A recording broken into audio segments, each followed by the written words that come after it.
Category 13 is another very powerful one, which contains around 161 words in English that we can easily convert.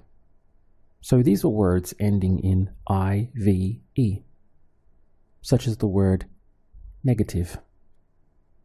Now, the key to convert these words is that the E changes to an O, so we get the sound of ibo. Notice here on the slide, the I always takes a strong sound of an E in Spanish.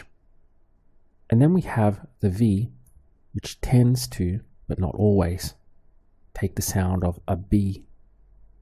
So we get a two-syllable sound, which is ibo. Now, going back to our example word here of negative, in Spanish, this would become negativo. Let's look at some other examples. We have here the word of active. This in Spanish becomes activo. Or the word positive becomes positivo. Again, notice the strong E sounds. Po, si, ti, bo. Positivo. Let's try to do those again. How would you say negative? Negativo. Active. Activo. Positive. Positivo.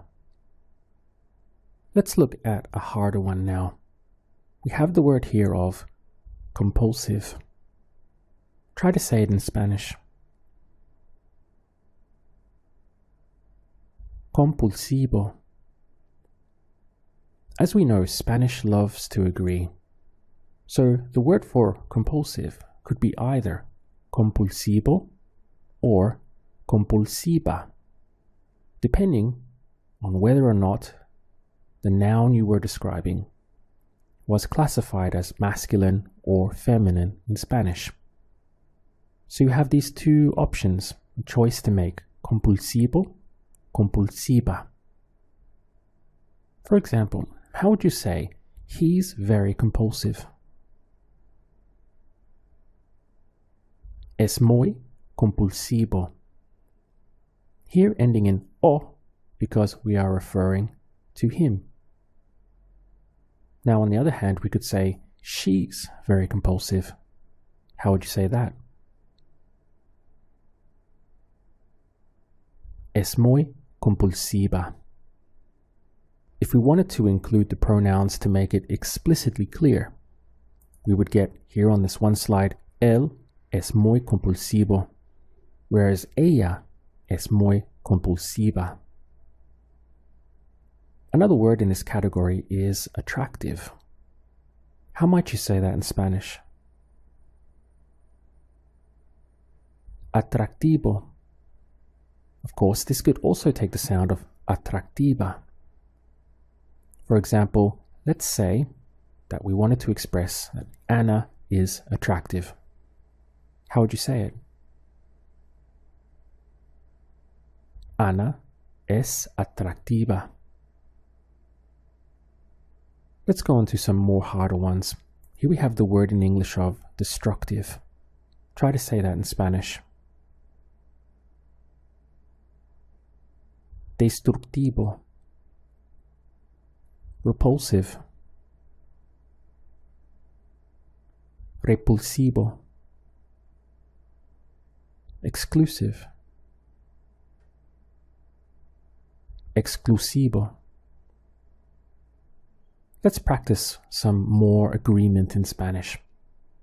The word for a change is un cambio. How would you say a positive change? Un cambio positivo. Two things here. First of all, the word order. First of all, we say what it is, a change, un cambio, and then we describe it as positivo. Because un cambio is classified as a masculine word in Spanish, we had positivo the ending of the O.